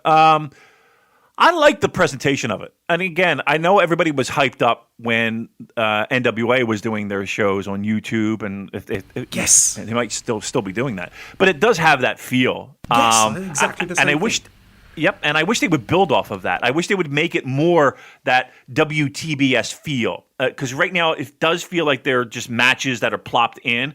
I want an interview desk. You know what I mean? I want somebody to run the show. And again, eventually Kevin Kelly might be that person. I know they're doing the voiceover stuff now. Again, COVID being the big monkey wrench here. But I would love to have that be WTBS style pro wrestling show. And I think that the seeds are planted for that. I like it. That was an easy watch. Trust me, after that Row 2 show, Joel, I was like, all right, let's put on this. That was an easy breezy watch. Matches were decent. They even got a little build-in angles with fucking Jeff Cobb and Carl Fredericks that I like. Keep you tuning in for more. I want them to go all in on the WTBS 605 Superstation show aesthetic. That's what I want. What do you think about Carl Fredericks and his tassels? I'm not a big, look, who am I? I'm a fucking 40-something-year-old guy who's going to talk to a 20-year-old how to look and how to dress. And, not for me, but it reminded me actually of Stardust Genius Naito a little bit. How do you wrestle with a fucking dangling earring in, though? That's what I want to know. Oh, how does that not get ripped right out of your fucking ear?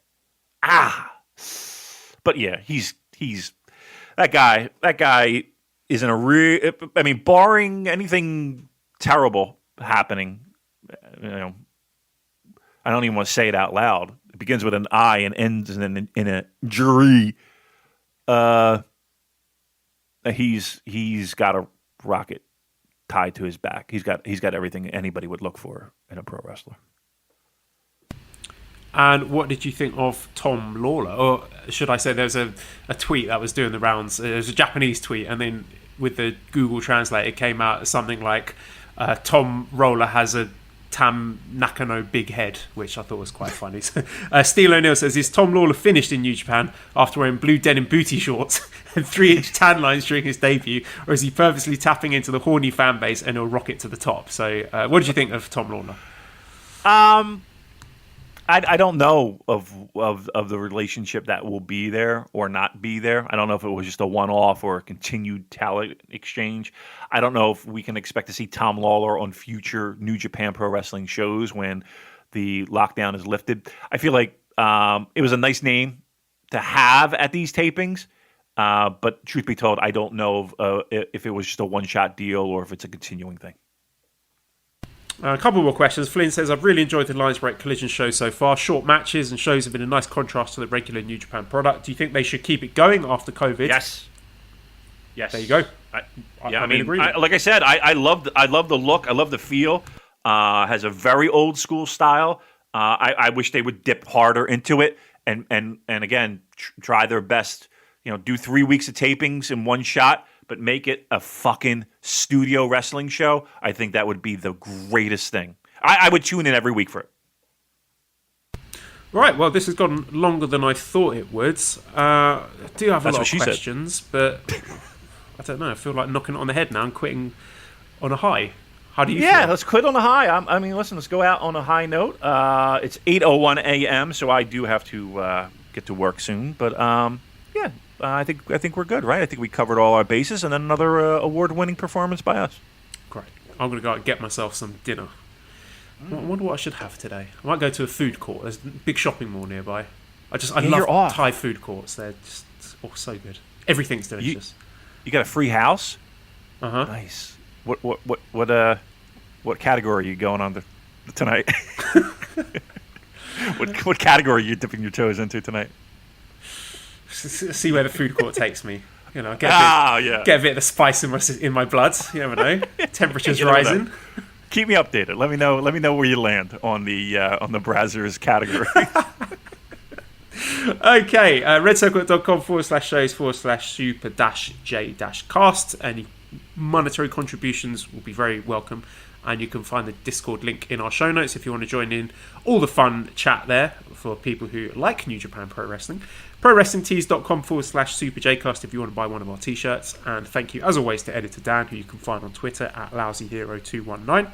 And wish him a happy birthday as well. It's his birthday on the 18th of July, so go ahead and do that. Subscribe to Voices of Wrestling Podcast Network for other great shows. Give us a 5-snake review on iTunes. Follow us on Twitter at the SuperJcast. Thank you, everyone, for listening, and goodbye.